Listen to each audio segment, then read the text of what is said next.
Hello friends, welcome to my channel Godavari రుచులు. ఈరోజు నెత్తళ్ళ కూర ప్రిపేర్ చేసుకుందామండి. చూడండి, చక్కగా రెడీ అయిపోయింది.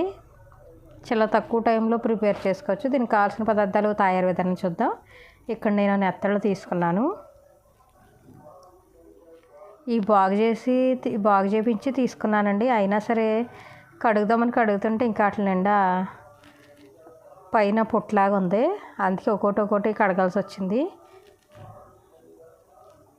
పసుపు సాల్ట్ వేసేటప్పటికి ఇలాగ చేతి నిండా అంటుతుంటే మళ్ళీ ఒక్కోటి సపరేట్గా తీసి కడిగానండి.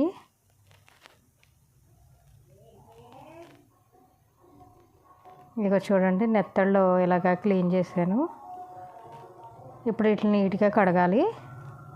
చక్కగా తెల్లగా వచ్చినాయి ఇప్పుడు కడిగేటప్పటికి. ఉల్లిపాయ ముక్కలు, పచ్చిమిరపకాయ ముక్కలు కట్ చేసుకున్నాను. వీటిని కచ్చాపిచ్చా మిక్సీ పట్టుకోవాలి.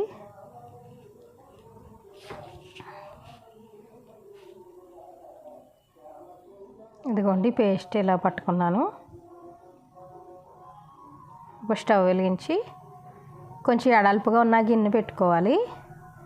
ఆయిల్ వేసుకుంటున్నాను. నాన్ వెజ్ కాబట్టి కొంచెం ఆయిల్ కూడా ఎక్కువ వేసుకున్నాను. మనం ఉల్లిపాయ పచ్చిమిరపకాయ మిక్సీ పట్టుకున్నాం కదండి, అది వేసుకోవాలి. మనకి కడాయి ఎడల్పుగా ఉంటే ఒకదాని మీద ఒకటి పడకుండా ఉంటుంది, చేపల కూరలాగాను. ఉల్లిపాయ పచ్చిమిరపకాయ పేస్ట్ వేగాక ఇప్పుడు అల్లం వెల్లిపాయ పేస్ట్ వేసుకున్నాను. ఇది కూడా పచ్చివాసన పోయేదాకా వేయించుకోవాలి. సాల్టు, పసుపు వేసుకొని కలుపుకోవాలి. మూత పెట్టి మగ్గనివ్వాలి.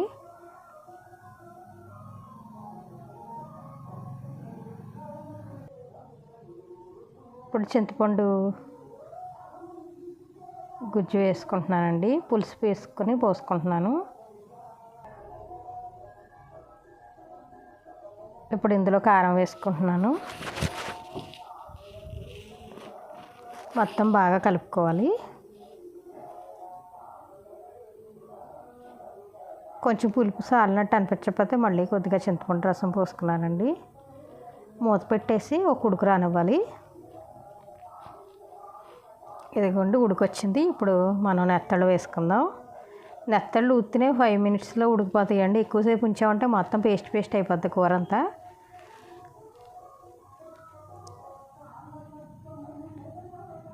చాలా స్లోగా తిప్పాలి. నేను ఒక్కసారి పైకి కిందకే తిప్పాను, అన్నిటికి ఉప్పు కారం పడుతుందని. అప్పటికే ఉడికిపోయినాయి, అవి చితికిపోయినాయి కూడా 2-3. మూత పెట్టేసి జస్ట్ ఒక 5 మినిట్స్ ఉడకనిచ్చానండి.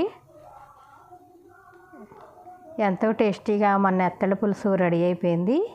మా ఛానల్ లైక్ చేయండి, షేర్ చేయండి. మరిన్ని మంచి వీడియోల కోసం మా ఛానల్ని సబ్స్క్రైబ్ చేసుకోండి. Thank you for watching.